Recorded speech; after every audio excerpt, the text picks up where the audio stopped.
네,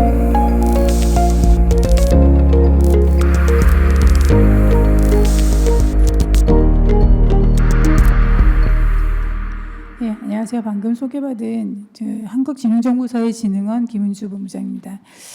오늘 주제는 생성형 AI 시대에 클라우드는 어떻게 바뀌어 나갈까라는 부분에 대해서 좀 같이 고민하는 시간으로 생각을 했습니다. 사실 저도 좀 한 2014년부터 클라우드 업무를 맡아서 지금 약 10년 넘게 클라우드를 하고 있는데요. 제가 한 2014년경에 클라우드를 시작할 때랑 10년이 넘은 그때랑 지금이랑 클라우드 굉장히 많이 변한 것 같습니다. 그래서 특히 이제 생성형 AI 시대를 맞으면서 클라우드가 스스로 변하는 게 아니라 변하지 않으면 안 되는 상황으로 가버린 거죠. 그래서 이제 생성형 AI를 보다 잘 지원하기 위해서 클라우드 자체가 어쩔 수 없이 바뀌어 나가는 환경을 같이 한번 고민해보고 여기서 우리의 기회가 무엇인지 한번 생각해 볼 필요가 있는 것 같습니다. 항상 전산하시는 분들은 너무 당연한 얘기인데요. 근데 그 역사가 반복되더라고요. 그래서 제가 처음에 전산을 배울 때만 해도 항상 봤던 그림이에요. 그래서 처음에는 메인프레임으로 다 몰려 있었다. 그리고 터미널로 붙어 있었다. 그래서 모든 데이터가 메인프레임에 있고 나머지는 밖에서 받아서 보기만 했고 데이터 처리도 메인프레임에서 다 했죠. 이런 시대가 있었습니다. 그러다가 각각의 엣지 디바이스들이 소위 얘기하는 퍼스널 컴퓨터라든지 아니면 노트북들이 컴퓨팅 파워를 점점 많이 갖게 되면서 분산의 시대가 옵니다. 그래서 월드와이드 웹의 시대가 오고 1990년대, 2010년대까지 분산이 됩니다. 그러니까 중앙 집중식 시대가 각각의 엣지 디바이스들이 컴퓨팅 파워를 많이 갖게 되면서 분산하는 시대가 되죠. 근데 분산하는 시대가 되고 월드와이드 웹으로 걔네들이 연결되다 보니까 너무나 많은 데이터가 쌓이기 시작합니다. 그러니까 다시 문제가 시작되죠. 너무나 많은 데이터를 갖고 쌓이기 시작하니까 이 분산된 엣지 디바이스의 컴퓨팅 파워로는 그 데이터를 저장, 보관, 처리할 수가 없게 되는 거죠.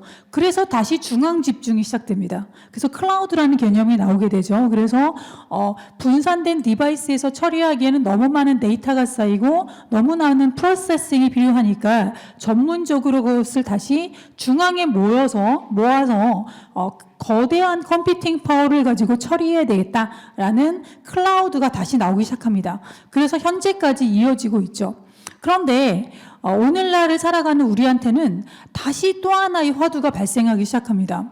클라우드로 다 모아놓으니까 더욱이 여기다가 AI까지 집어넣으니까 전력이 너무 많이 먹고 그리고 심지어는 속도가 다시 저하되는 이슈가 있고 그리고 여러 가지 보안에 대한 이슈가 대두되기 시작합니다. 왜 이런 문제가 대두되었는지를 좀 하나씩 살펴보도록 하겠습니다. 그래서 결국은 클라우드가 직면하고 있는 현실 다 가운데다가 모아놓고 가운데서 다 처리하려고 했더니 결국은 또 안 되네 라는 현실을 좀 짚어보도록 하겠습니다. 첫 번째는 전력이죠. 데이터를 다 중앙에다 모아놓고 그리고 중앙에서 다 아주 쌈박한 AI를 돌리려고 그랬는데 근데 AI가 전력을 너무 많이 소모해 버리는 거죠. 그래서 잘 알려져 있는 상황인데 기존에 우리가 구글 검색했을 때 한 검색당 0.4와트 정도 소비했다고 그러는데 현재 챗 GPT는 한 4와트 정도 소비를 합니다. 따라서 기존 구글 검색 대비 10배 이상의 전력 소모를 우리가 검색할 때마다 구글 검색을 안 하고 여러분이 GPT한테 물어보시면 10배 이상의 전력을 소모하고 있는 상황입니다. 위험한 상황이죠. 근데 요즘에 이제 지브라풍으로 이렇게 많이 그리셨죠. 여러분들 가족 사진 그리셨는지 모르겠는데 이렇게 이미지를 만들어 달라, 어떤 풍으로 그림 그려 달라 이런 것들 저도 많이 쓰고 있는데 이렇게 하면은 60배에서 100배 이상의 전력이 소모된다고 합니다. 그러니까 텍스트 검색은 구글 대비 한 10배 정도 전력을 소모하는데 우리가 이미지를 요구하게 되면 기존 검색 대비 60에서 100배 이상을 소모하게 되는 거죠. 전력 소모량이 많아도 너무 많이 나가게 됩니다.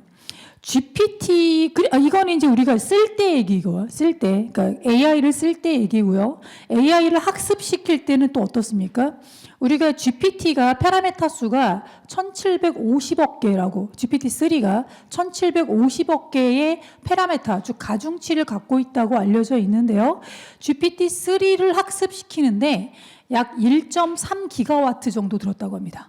GPT-3 학습에 1.3기가와트가 얼마나 많은 용량이냐면 한 수백 가구 이상이 1년 동안 사용한 전력의 총량보다 많다고 합니다. 굉장히 많이 사용되고 있는 거죠.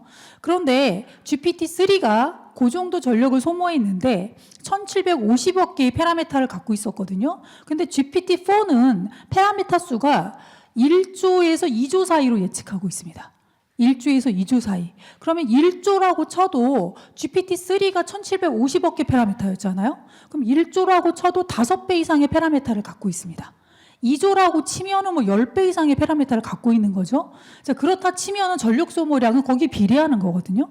그러면은 기존의 GPT-3가 학습을 하는데 소모했던 전력량의 5배에서 10배에 달하는 전력을 GPT-4를 학습시키는데 썼을 것으로 추정이 되는 거죠. 공식적으로는 발표하지 않았기 때문에 그런 추정을 그렇게 할 수 있겠습니다. 그런데 최 GPT는 GPT 4.5를 또 발표했거든요. 아니, 발표 예정인가요? 4.5는 GPT 4보다 또 훨씬 많은, 예를 들면은 10조 개의 가중치, 파라메타가 들어갈 수도 있겠다라는 추정치가 지금 나오고 있는 상황입니다. 그렇다면 GPT-4가 1조였는데 4.5가 또 거기에 10배에 달하는 파라메타 수로 늘려나간다고 하니 GPT-3 대비로 보면은 10배에서 100배로 늘어가는 규모가 돼버리는 거죠. 이게 전력 소모량입니다. 그래서 우리가 AI를 학습시킬 때마다 굉장히 많은 전력이 소모된다라는 부분을 알 수가 있고요. 그리고 이 만들어진 GPT를 사용할 때마다 어떻다고요? 이렇게 많은 전력이 소모되고 있다. 구글 검색 엔진보다 10배, 그 GPT 3 기준으로 10배, 이미지는 100배 정도의 전력이 소모된다라고 볼 수 있겠습니다. 자, 이런 속도로 가다면 지금 여기 써 있는 제가 쓴 수치도 굉장히 긍정적인 수치를 쓴 거고요. 사실은 이거보다 훨씬 심각해질 수 있다고 봅니다. AI 데이터의 전력 소모량이 22년 대비 26년까지 80% 증가할 수 있다라는 수치가 있고요. 그리고 전체 인간이 사용하는 전력 시장에서 AI 데이터 센터가 차지하는 비중이 2030년에는 30%까지를 AI가 먹을 거다라는 전망이 있고, 어떤 데서는 30% 이상을 전망을 하고 있는 상황입니다. AI 전력 소모가 그렇게 많다는 얘기입니다. 지금 넷제로로 기후위기 때문에 전력 소모량을 줄여야 되는 시기에 AI는 환경에 가장 큰 적이 되고 있는 상황입니다. 이런 부분이 우리를 굉장히 위협하고 있다라고 볼 수 있겠습니다. 두 번째 또 하나 이슈를 보겠습니다. 속도 이슈인데요. 속도 충분히 빠른 거 아니야? 근데 저희가 얘기하는 속도 한번 따져보도록 하겠습니다. 속도의 개념은 상대적인 겁니다. 상대적인 거. 옛날에 편지 보내던, 그러니까 우리 우체통에 편지 넣어서 소식을 전하던 그 시기에는 편지가 하루 이틀 정도 지나서 도착을 하니까, 그러니까 이메일 나와가지고 가네. 그러면은 금방 한 10분 내로 도착하네. 그럼 굉장히 빠른 것 같았어요. 그죠? 근데 지금 10분 정도 지연된다? 그럼 굉장히 느리거든요. 그래서 속도는 상대적이라고 얘기할 수 있겠습니다. 우리가 월드와이드 웹이 확산되던 시절에 속도는 월드와이드 웹을 사용하기에는 충분한 속도였습니다. 충분한 속도예요. 그래서 여러분 만약에 네트워크가 한 30초 정도 지연이 있어요. 근데 우리가 구글 검색을 하고 있어요. 근데 네트워크가 조금 버벅거려서 예를 들면 한 10초 정도 지연이 있었습니다. 그거 여러분 대수롭지 않죠? 10초 정도야 구글 검색하는데 참을 수 있는 거 아닙니까? 우리가 쿠팡으로 주문을 하고 있었어요. 근데 한 5초 정도 지연이 있었습니다. 참을 수 있죠? 5초 정도야. 쿠팡으로 뭐 물건 사는데 5초 정도 지연이야. 내가 슈퍼 가서 살려면 훨씬 오래 걸렸을 건데 라는 지연이 있습니다. 그래서 속도는 상대적이어서 5초 지연, 3초 지연, 10초 지연을 월드와이드 웹에서 우리가 이용하는 애플리케이션 수준으로는 참을 수 있습니다. 여러분 지금 우리가 GPT한테 검색을 하고 있어요. GPT가 한 5초 정도 늦게 대답을 합니다. 참을 수 있습니까? 참을 수 있죠. 저 참을 수 있어요. 참고 있습니다. 지금도 뭐 중간에 대답할 수 없다고 가끔 얘기 나오는데 참고 있습니다. 참을 수 있어요. 왜냐하면 이거는 크리티컬하지 않으니까요. 그거 주문 안 되면 쿠팡 주문 안 되면 죽어요? 안 죽잖아요. 그냥 또 주문하면 되지. 그래서 크리티컬하지 않아요. 그래서 월드와이드 앱이 우리 일상에 퍼진 이 상황에서 우리가 월드와이드 앱을 이용하는 수준은 죽느냐 사느냐의 문제에 이용하지는 않고 있어요. 월드와이드 웹을. 여러 가지 검색이라든지 주문이라든지 좀 더 느슨한 애플리케이션에 느슨한 응용에 이용을 하고 있는 거죠. 그런데 AI가 진입하고 있는 시장은 그렇지 않다는 겁니다. AI는 자율주행을 위해서 진입이 되고 있어요. 자율주행을 위해서. 여러분 고속도로에서 150km로 달리고 있는데 그런데 5초 지연이 일어나서 답을 안 줘. AI가 원격으로 자율주행 자동차를 통제하고 있는데 지금 차선을 변경해야 되는데 근데 빠져나가야 되니까요. 그런데 5초 지연이 일어났어요. 어떻게 될 겁니까? 지나가는 거죠.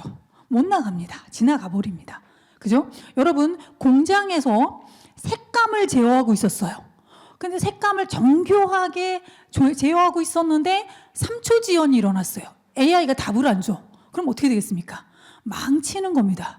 그죠? 색감을 정확하게 조절할 수가 없습니다. 온도나 뭐 여러 가지 그 공장에서 우리가 오토매틱하게 제어할 때 그 제어의 결과는 공장 전체의 그날의 생산량의 품질을 결정한다는 거죠. 이때 3초의 지연은 참을 수가 없는 것입니다. 그런데 지금 우리가 나아가고 있는 AI는 거기를 향하고 있는 거예요. 로봇 시술을 하는데 AI가 뇌수술을 하고 있습니다. 칼날을 움직이는데 2초 버벅거렸어요. 큰일 나는 겁니다. 그죠? 이런 시기에 있어서는 단 1초의 지연도 일 수 없는 거죠. 그래서 지금 AI가 이제는 검색이나 단순한 주문 정도의 굉장히 유연한 웹 수준의 애플리케이션이 아니고 지금 보시는 것처럼 자율주행 같은 크리티컬한 부분에 들어가기 때문에 이 부분에 있어서는 1초의 지연도 있어서는 안 된다는 생각이 듭니다. 따라서 연결되고 우리는 연결의 월드를 충분히 잘 살고 있었으나 앞으로 우리가 나아가는 생성형 AI 시대에서 현재 네트워크 속도는 충분히 빠르지 않다는 두 번째 문제에 직면하게 됩니다. 빨랐는데 빨라지지 않은 거죠. 왜냐하면 우리가 훨씬 더 크리티컬한 문제로 들어가고 있으니까요. 따라서 사람들이 어떤 짓을 하고 시작하냐면 현재의 네트워크 속도를 우리가 급격하게 바꿀 수 없다면 그럼 우리가 바뀌어야죠. 그죠? 우리가 바뀌어야죠. 우리가 상황이 안 바뀌면 우리가 바뀌어야 되잖아요. 그래서 클라우드를 보내기 시작합니다. 원래 클라우드는 중앙 집중식으로 하는 거였거든요. 그죠? 그게 클라우드의 정석인데 근데 속도가 안 따라오잖아요. 그러니까 속도를 내기 위해서 클라우드를 떼냅니다. 그래서 엣지 클라우드를 만들기 시작하고 심지어는 어디까지 보내냐면 우주까지 보내고 있는 거죠. 왜냐하면 인공위성이 촬영을 한 다음에 그 데이터 쭉 오랫동안 촬영을 하잖아요. 쭉 촬영한 다음에 그 데이터를 이미지 영상 전체를 지상 기지국으로 보낼 때 너무나 보내는 데이터가 많다는 거예요. 너무나 보내는 데이터가 많아요. 근데 우리가 알고 싶은 건 뭐예요? 위성 사진을 취미로 수집하는 게 아니거든요. 우리가 알고 싶은 건 그거를 통해서 인사이트를 알고 싶은 거죠. 지금 북한에서 무슨 일이 일어나고 있는지, 얘네들이 차량을 지금 휴전선 근처로 집결시킨 건지, 러시아에서는 지금 뭔 짓을 하고 있는 건지, 핵무기 이동이 있는지, 아무튼 뭐 이런 것들을 위해서 감시하고 싶은 건데, 근데 실제적으로 우리는 인사이트를 원하는데 데이터가 오는 시간이 지연되고 끊김도 일어날 수 있는 그런 현상인 거죠. 따라서 우리가 원하는 AI를 동작하는데 네트워크 속도가 못 쫓아오잖아요. 그래서 할 수 없이 엣지 클라우드를 우주에 쏘았습니다. 그래서 우주정거장에 탑재를 했습니다. 지금 이게 요즘에 계속 그 우주 클라우드에 대한 연구가 아주 활발하게 일어나고 있고 이미 쏘고 있습니다. 그래서 이미 국제우주정거장에는 HP의 스페이스본 엣지 컴퓨터가 탑재돼서 동작하는데 얘가 무슨 짓을 하겠습니까? 예상이 되시죠?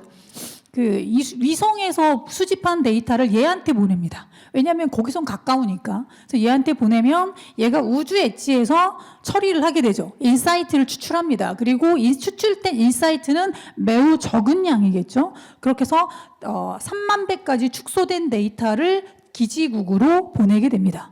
자, 이것이 바로 우주와 지구를 연결한 굉장히 페더레이트된 런타임 환경이라고 볼 수 있고, 실제적으로 그런 다음에는 지구에서 보니까 좀 얘가 우주에 있는 클라우드가 적당하게 동작하고 있지 않네. 우주에 AI를 탑재해가지고 엣지에다가 넣어서 쐈더니 걔가 생각보다 위성 영상을 적당하게 잘 분석해 오지 않네. 인사이트가 마음에 안 들래? 그러면은 지구에서 다시 또 학습을 더 합니다.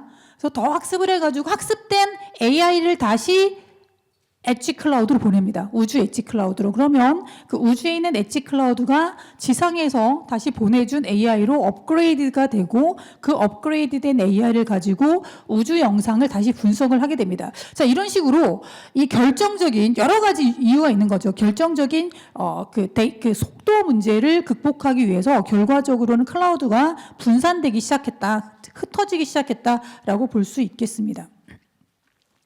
자, 그래서 다시 시작됐다는 거죠. 메인프레임에서 메인프레임 중앙집중식에서 분산으로 갔다가 월드와이드 시대 분산으로 갔다가 클라우드가 오면서 다 한쪽으로 붙는 줄 알았더니 그랬더니 다시 분산이 시작되기 시작하는 거죠. 이 분산을 시작시키는 것은 클라우드가 스스로 분산되는 게 아니라 환경적으로 클라우드를 분산시키고 있다라고 볼 수 있습니다. 그래서 디바이스가 기존에도 디바이스가 훌륭했는데 더 훌륭해지기 시작했습니다. 그래서 온 디바이스 AI, 그래서 AI 칩을 스마트폰에도 장착하기 시작했고, 최근에 다시 그 안경, 스마트 안경 많이 나오던데, 스마트 안경에도 당연히 AI 칩이 장착되기 시작할 겁니다. 우리가 살아가는 모든 주변의 환경이 IoT라고 불릴 수 있는 모든 환경에 AI 칩이 장착되기 시작을 하는 이런 시대를 우리는 맞이했고요. 따라서 컴퓨팅 파워가, GPU 파워가 흩어지기 시작했다라는 부분을 주지해야 되는 부분이고요. 그리고 또 한 가지는 여러 가지 보안이라든지 소버린이라든지 이런 여러 가지 이슈 때문에 내가 미국에 있는 클라우드에 나의 재산을 맡길 수는 없지라고 해서 다시 보안적 이슈로 그렇다면 국내에 있어야 돼라는 이슈들을 들고 나오면서 GPU는 다시 분산되고 있다라고 얘기할 수 있습니다. 현재 두 개가 싸우고 있어요. 분산과 중앙 집중화가 싸우고 있는데 왜냐하면 왜 싸우냐면 AI가 아직 완성되지 않았기 때문입니다.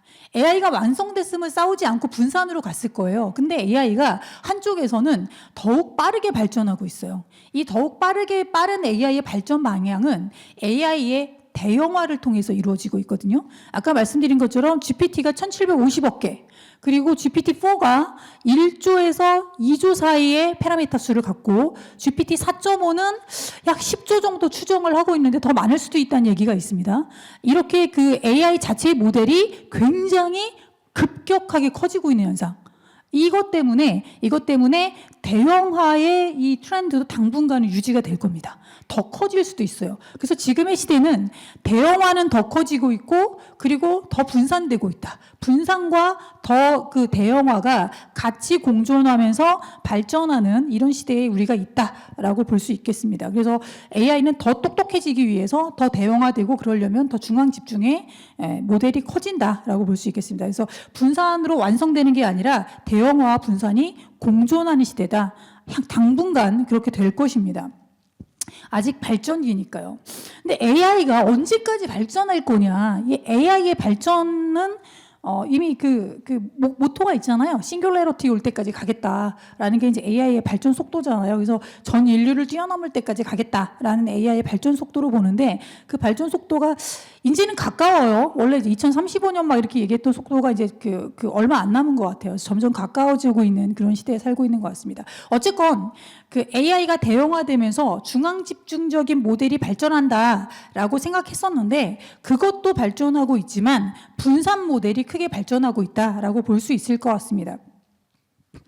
AI가 분산은 클라우드의 분산을 같이 하죠. 왜냐하면 AI 자체는 모델에 대한 거고 실제적으로 걔를 운영하는 환경은 클라우드니까요. 그래서 결과적으로 분산의 세 가지 형태, 결국은 데이터가 분산된다. 우리가 모든 데이터를 클라우드에 다 모을 수 있을 줄 알았더니 생각보다 안 모이더라. 그래서 알고 봤더니 못 나오는 애들이 있고 또 내놓고 싶어 하지 않은 애들도 많이 있더라. 그래서 결과적으로 데이터를 완벽하게 클라우드에 다 모을 수는 없었다. 그래서 결국은 근데 그럼에도 불구하고 필드에서 데이터는 급증하고 있기 때문에 결국은 데이터의 분산을 인정해야만 하고 분산된 데이터를 어떻게 현장에서 처리할 것이냐라는 문제가 대두되었다라고 볼 수 있고요.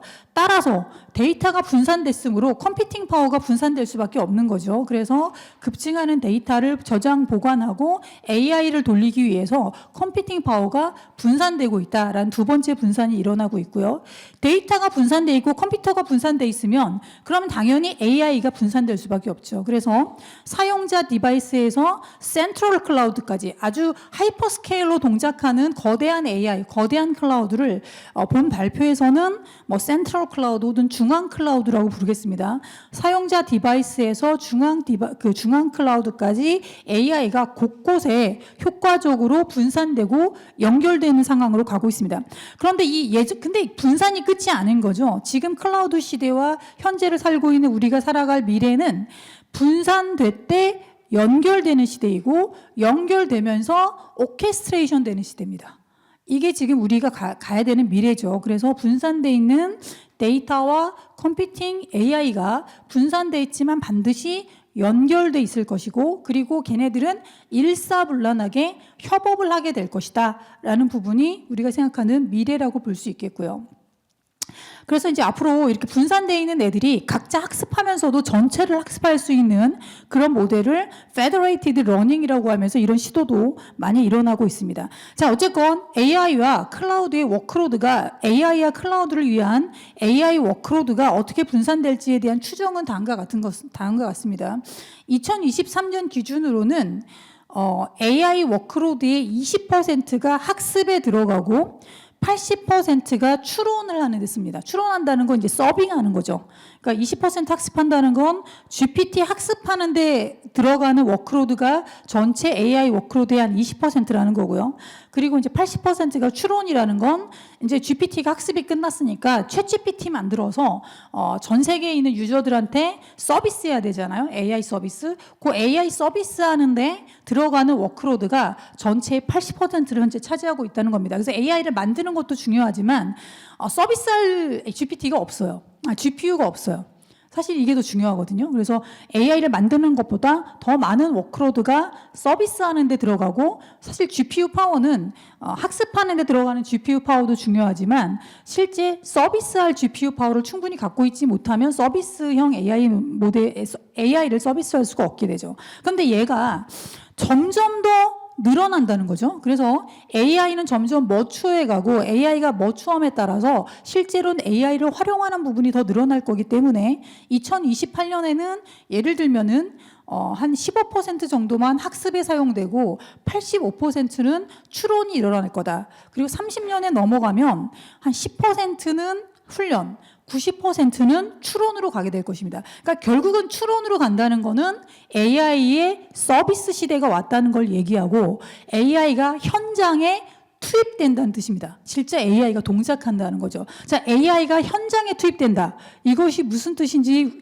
우리가 전전 페이지에서 얘기를 했죠. AI 웹 검색 시대가 아니고 AI가 현장에 투입되면 검색을 대체하는 수준이 아닌 겁니다. 실제 그 현장에서 일을 하는 거지.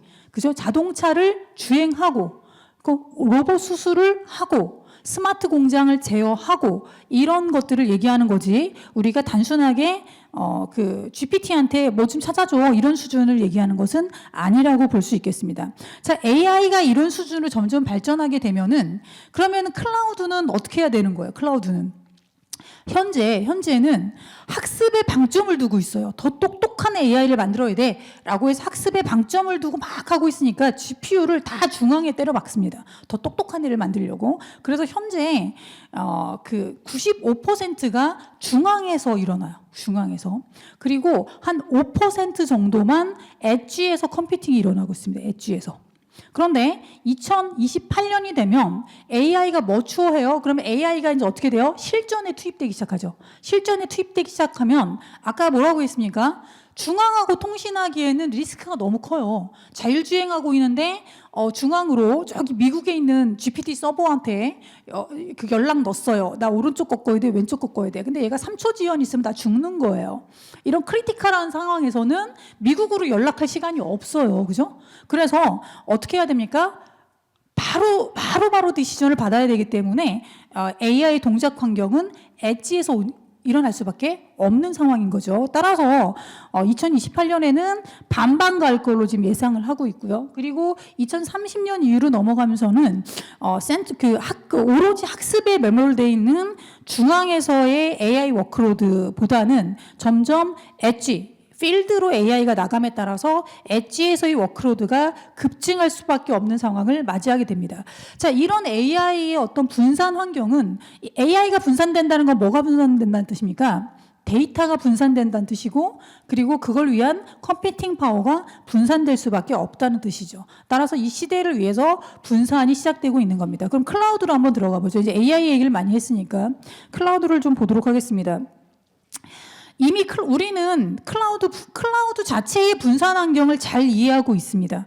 옛날에는 클라우드 하나만 쓰면 되는지 알았는데 이제 클라우드가 나온 지 한 15년 이상 지나가다 보니 클라우드가 한 2010년쯤에 나왔으니까 클라우드가 나온 지 2015년 이상이 지나가다 보니까 이제 하나의 클라우드만 쓰는 건 바보 같은 짓이었네. 여러 개를 섞어 써야 되는 거네. 라는 부분은 이제 웰노운한 사실입니다. 그래서 뭐 하나의 클라우드와 내 온프레미스 클라우드를 섞어 쓰는 하이브리드 클라우드 혹은 여러 개의 퍼블릭 클라우드, MS 애저라든지 아니면 뭐 그 네이버 클라우드 같은 것들을 섞어 쓰는 멀티 클라우드를 쓰는 건 굉장히 이제 웰노운한 사실이고 심지어는 이제는 이것들조차도 다시 섞어 쓰고 있죠. 그래서 필요한 것은 온프레미스 클라우드에 두고 그리고 MS 애저는 뭐가 좋네, 네이버 클라우드는 뭐가 좋네. 그러면 필요한 클라우드를 여러 가지를 섞어 쓰는 이런 하이브리드 멀티 클라우드 환경이 현재 대세인 클라우드 환경입니다. 이제 하나의 클라우드만 쓰는 거는 이건 좋은 디시전이 아닙니다. 고객들은 이미 클라우드가 뭐야? 라는 수준을 넘어서서 어떻게 하면 클라우드를 최적화해서 쓸 수 있어? 라는 퀘스천으로 넘어갔어요. 클라우드를 어떻게 써야 돼? 라는 건 이제 더 이상 우리 커스터머들의 질문이 아닙니다. 어떻게 하면 클라우드를 가장 잘 쓰는 거야? 라고 이제 고객들이 묻는 거죠. 이것을 스마트 클라우드로 전략이라고 얘기하고 있고 고객들은 이미 스마트합니다. 그래서 어떻게 하면 비용을 더 낮출 수 있어? 야, 이건 얘가 좋고 이건 얘가 좋은데 그리고 이 데이터는 못 나가는데 그럼 나 어떻게 해야 돼? 라는 훨씬 자기한테 맞춤형 솔루션을 요구하고 있는 거죠. 이 고객이 요구하는 스마트한 클라우드에 대응하기 위해서 이미 우리는 하이브리드 멀티 클라우드 시대에 살고 있습니다. 이 발전하고 있는 부분이죠. 수년 전부터 얘기는 해왔지만 이제 시작이 되고 있는 부분입니다. 이제는 그 컴퓨팅 파워를 센트럴에 다 줄 수가 없어요. 아까 얘기한 그 현장에서 일어나는 부분을 직접적으로 제어해야 되기 때문에 클라우드를 현장으로 내려보내고 있습니다. 그러면서 그 현장에 내려간 클라우드를 엣지 클라우드라고 부르면서 이것을 센트럴 클라우드에서 제어하려고 하고 있죠. 그래서 원격 제어가 가능한 엣지 클라우드를 내려보내는 두 번째 전략이 있습니다. 얘는 수평적 확산이고요. 클라우드를 여러 종을 쓰는 거니까 수평적으로 확산하는 구조고, 요 엣지 센트럴 클라우드 엣지를 연결해서 엣지를 확대해 내가는 전략은 수직적인 연결이죠. 왜냐하면 중앙 집중식으로 센트럴 클라우드가 전체 엣지를 그러니까 약간 에이전트 보내는 거거든요. 우리나라에서 이렇게 대사들 파견하듯이 그 대사관을 뭐 여기도 보내고 저기도 보내고 그렇지만 뭐 그 센트럴은 우리나라인 거죠. 그래서 이런 그 브랜치를 내보내는 현상을 그 하나의 수직적인 클라우드 확산 전략이라고 볼 수 있겠습니다. 이런 트렌드가 이미 있었어요. 그죠? 있습니다. 근데 이제는 이것이 그냥 트렌드가 있었네라는 수준이 아니고 이제는 이것이 정점을 향해서 달려가고 있는 시대가 도래했다라는 부분입니다. 그래서 우리가 이런 정점을 향해서 달려가고 있는 거에 대해서 여러 사람들이 이걸 뭐라고 불러야 돼? 라고 얘기를 많이 했습니다. 그래서 저는 오늘 세 가지 용어를 소개하고 싶은데요. 첫 번째가 메타 클라우드라는 용어가 있었고, 두 번째가 분산 클라우드라는 용어가 있었고, 세 번째가 슈퍼 클라우드라는 용어가 있습니다.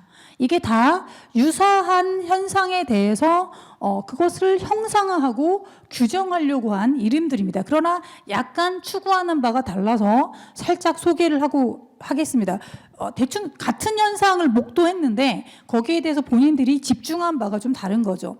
메타 클라우드라는 현상은 여러 가지 클라우드가 있는데 멀티 클라우드, MS 애저를 쓰기도 하고 아마존을 쓰기도 하고 네이버를 쓰기도 하고 KT를 쓰기도 하고 여러 개의 클라우드를 내가 섞어 쓰고 있는데 혹은 온프라미스 클라우드를 쓸 수도 있겠죠. 그런데 걔네들을 하나의 싱글 포인트에서 컨트롤하려고 하는 겁니다. 하나의 대시보드를 가져가려고 하는 거예요. 그러니까 내가 전체를 컨트롤하는데 아마존에 올린 건 아마존 들어가서 하고 MS 애저 올린 건 MS 애저 들어가고 네이버 건 네이버 들어가고 이렇게 하고 싶지 않은 거죠, 고객은. 그래서 클라우드 전체를 하나의 멀티 클라우드를 쓰는데 하나의 대시보드 안에서 걔네들을 다 제어하고 싶은 거예요. 그래서 이것을 대시보드 통합이라고 보시면 되겠습니다. 그래서 그 각 클라우드에 대한 API를 잘 땡겨와서 하나의 센트럴 대시보드를 만들고 거기에서 전체를 모니터링하고 관제하고 얘들이 죽었나 살았나 이런 것들을 하나의 뷰포인트 안에서 분석하고 싶은 것, 이것을 메타 클라우드라고 부릅니다. 메타 클라우드. 실제로도 이런 메타 클라우드들이 동작들을 하고 있죠. 스칼라라든지 여러 가지 그 기술들이 같이 사용되고 있고요. 두 번째 트렌드입니다. 두 번째 트렌드. 분산 클라우드죠. 분산 클라우드, 디스트리뷰티드 클라우드인데요. 이 분산 클라우드는 아까 얘기한 여태까지 클라우드 기업들은 센트럴 데이터 센터만 생각했어요. 센트럴 데이터 센터. 근데 보니까 고객들은 데이터를 안 내놓네. 심지어는 니들의 클라우드 장점은 다 취하고 싶은데 근데 내 자리에서 했으면 좋겠어. 라고 얘기를 하고 있는 거죠. 그리고 실제로 공장 돌리는데 미국까지 갔다 오면 안 되는 상황인 거예요. 그래서 할 수 없이 그 클라우드를 조그맣게 만들어서 디스패치합니다. 그쪽으로 공장 안에 넣어주는 거예요. 그럼 이 공장에서는 이걸로 하시죠. 아니면 그 클라우드를 조그맣게 만들어서 기지국에 넣는 거죠. 자율주행할 때는 여기랑 통신하시죠. 이렇게 그 클라우드를 조그맣게 만들어서 브랜치로 보내는데, 그러나 이렇게 보내고 끝내면 안 되잖아요. 왜냐하면 고객이 원하는 건 어떤 거였어요? 니네 거를 다 쓰고 싶어 라는 거죠. 그죠? 그냥 또 하나의 데이터 센터를 조그맣게 만들고 싶으면 그냥 만들면 되는 거예요. 그죠? 근데 고객이 원하는 그게 아니에요. 퍼블릭 클라우드를 다 쓰고 싶어. 다만 내 자리에서 이런 얘기를 하고 있는 거거든요. 그래서 이 얘의 특징은 클라우드를 쪼개서 보내되 센트럴 클라우드가 걔를 제어하는 겁니다. 이게 가장 중요한 특징이죠. 센트럴 클라우드가 얘의 업데이트라든지 얘의 상태라든지 이 부분을 전체적으로 관리하면서 제어하는 부분이죠. 그래서 실제적으로 클라우드를 고객이 원하는 곳으로 쭉 보내줘서 고객의 데이터 센터나 엣지 디바이스나 아니면 고객의 온프라미스 환경 쪽으로 클라우드를 쭉 보내주는 일종의 그러나 중앙에서 걔네들을 전체적으로 매니징하는 이런 모델을 분산 클라우드 모델이라고 합니다. 우리가 얘기한 엣지 클라우드 모델하고 유사하다고 볼 수 있겠습니다. 그래서 메타 클라우드 모델은 어떻게 보면은 아까 얘기한 멀티 클라우드나 하이브리드 클라우드처럼 여러 개의 클라우드가 여러 개를 섞어 쓰는 수평적으로 쭉 클라우드가 여러 개가 있는 걸 내가 얘도 쓰고 얘도 쓰고 얘도 쓰고 할 때 통합 관제를 하고 싶은 클라우드의 컨셉을 메타 클라우드라고 얘기했다면 분산 클라우드는 하나의 클라우드를 쭉 디스패치하는 거죠. 그래서 엣지에도 넣고 온프레미스 환경에 넣으면서 센트럴에서 관제하고 모니터링하면서 고객이 자기의 필드에서 퍼블릭 클라우드의 성능과 서비스와 첨단성을 맛보게 하려고 하는 그런 목적을 가지고 어떻게 보면 수직적인 클라우드의 환경을 구현하고 있는 것을 분산 클라우드라고 생각을 하시면 되겠습니다. 마지막으로 슈퍼 클라우드인데요. 슈퍼 클라우드는 메타 클라우드와 분산 클라우드를 고객 관점에서 통합한 거라고 보시면 되겠습니다. 다시 말하면 고객은 뭐 여러 클라우드도 써야 돼요. 나는 아마존에 종속될래 휙 이렇게 가는 게 이제 고객은 아니라는 거죠. 아마존은 이걸 잘해. 근데 MS 애저에는 GPT가 잘 되더라. 코파일럿이 좋던데. 네이버에 들어가니까 네이버는 또 뭐 어떤 장점이 있어. 하이퍼클로바가 뭘 잘해. 한국말을 잘한다던데. 뭐 여러 가지 장단점이 있는 거죠. 그래서 그 여러 개의 클라우드를 섞어 쓰고 싶어하는 고객의 니즈. 그리고 또 우리 고객은 근데 우리가 지금 우리 제조 라인의 비밀을 그렇다고 GPT한테 얘기할 수는 없잖아. 그러니까 그런 것도 쓰면서 우리 공장에도 하나 와주셔야 되겠는데 그러면 이제 엣지 클라우드가 들어와야 되는 거죠. 이럴 때 그 메타 클라우드의 중앙 집중적인 어떤 전체적인 관제를 통합하고 싶은 욕구와 그리고 전체 클라우드를 다 수직 수평적으로 연결해서 원하는 대로 다 연결하고 인터오퍼러블하게 만들고 그리고 워크로드를 필요에 따라서 여기로 보냈다가 저기로 보냈다가 완전히 컨트롤하고 싶은 이런 그 고객의 희망을 담은 청사진이 슈퍼클라우드라고 보시면 되겠습니다. 슈퍼클라우드는 전체의 클라우드는 다 다르고 수평적으로 연결돼 있고 수직적으로 연결돼 있지만 셈리스하고 유니파이드된 뷰를 주고 컨트롤 파워를 주는 것을 슈퍼클라우드라고 얘기합니다. 현재 고객이 가장 원하는 클라우드죠. 여러 개의 클라우드를 섞어 쓰고 싶고 그리고 현장에 클라우드를 보내고 싶고 왜냐하면 AI를 현장에 보내야 되니까 보내고 싶은데 그거를 다 내가 따로따로 다 컨트롤하려면 너무 힘든데 근데 슈퍼 클라우드를 도입하게 되면은 서로 다른 클라우드도 묶어주고 엣지라는 브랜치까지도 다 연결해서 내가 원하는 워크로드를 엣지에서 처리했다가 아니면 센트럴에서 처리했다가 뭐 이런 식으로 워크로드를 돌릴 수 있고 그리고 고객은 특히 엣지에서 보안성 있는 데이터를 처리하고 그 결과를 센트럴 클라우드로 보내게 되면 데이터가 안 나가거든요. 여러분 데이터가 나가는 것과 인사이트가 나가는 건 다르지 않습니까? 고객이 죽어도 못 보내는 게 데이터 자체여서 데이터는 키핑하고 인사이트만 보낼 수 있기 때문에 보안적으로도 굉장히 유리한 측면이 있습니다. 그래서 실제적으로 센트럴 클라우드, 슈퍼 클라우드를 전체적으로 만들어내는 이런 환경이 지금 이미 시작됐고 앞으로 고객의 니즈에 의해서 이 환경이 더욱 극대화될 것으로 예상이 됩니다. 그래서 이제 결론적으로 말씀을 드리면 같은 현상에 대해서 서로 다른 이름들이 있었고 그리고 궁극적으로 메타 클라우드와 분산 클라우드가 합쳐져서 고객 관점에서 합쳐지는 겁니다. 고객 관점에서 합쳐져서 그 전체를 묶어낸 그런 슈퍼 클라우드가 그 전체를 묶어내서 추상화시켜서 이제 저 고객이 관제하고 워크로드로 옮길 수 있게 되죠. 슈퍼 클라우드와 메타 클라우드의 가장 큰 차이점은 메타 클라우드는 단순 모니터링이기 때문에 상호 운영성이 그렇게 중요하지 않습니다. 근데 슈퍼 클라우드는 워크로드를 진짜 옮기려고 하는 거예요. 지금 MS 애저에서 돌고 있는 워크로드를 아마존이 가격을 내렸네. 그러면은 MS 애저에서 돌고 있는 워크로드를 아마존으로 보내려고 하는 거예요. 그렇기 때문에 상호 운영성이 굉장히 중요합니다. 이거는 단순하게 관제하려고 하는 게 아니라 워크로드 이동을 하려고 하는 거거든요. 그리고 어떤 하나의 시스템을 쪼개서 원래는 나한테는 하나의 시스템인데 얘를 쪼개서 분산 배치하려고 하는 겁니다.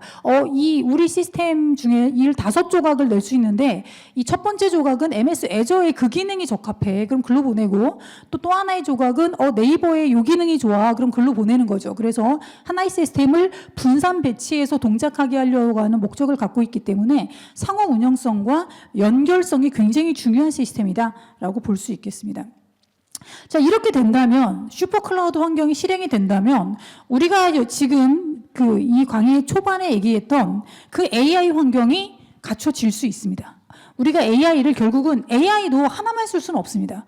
온디바이스 AI를 써야 될 것이고 온디바이스 AI만 쓰는 게 아니라 공장을 위하거나 자율주행을 위해서는 군데군데 엣지 클라우드나 엣지 AI가 들어가야 될 것입니다. 그리고 거기서 발생한 데이터들을 누군가는 하이퍼스케일로 다시 학습을 해야 되기 때문에 센트럴 AI가 동작을 해야 될 것입니다. 따라서 결과적으로 인간이 프랙티컬하게 사용돼야 되는 AI는 하나의 AI가 아니라 굉장히 다양한 AI를 적재적소의 라이트한 AI를 선택해서 쓸 수밖에 없고 우리가 선택하지 않아도 자동적으로 선택될 것입니다. 그럴 때 AI는 결과적으로 여러 곳으로 분산될 것이고 이 여러 개의 분산된 AI를 연결해 줄 수 있는 우린 AI가 분산된 거지만 실제적으로 시스템적으로 연결이 필요하니까 얘네들을 연결해 줄 수 있는 슈퍼 클라우드 구현이 고객 관점에서 필요하다라고 볼 수 있겠습니다. 시간이 많이 지나서 오늘 발표는 여기서 마무리하겠습니다. 감사합니다.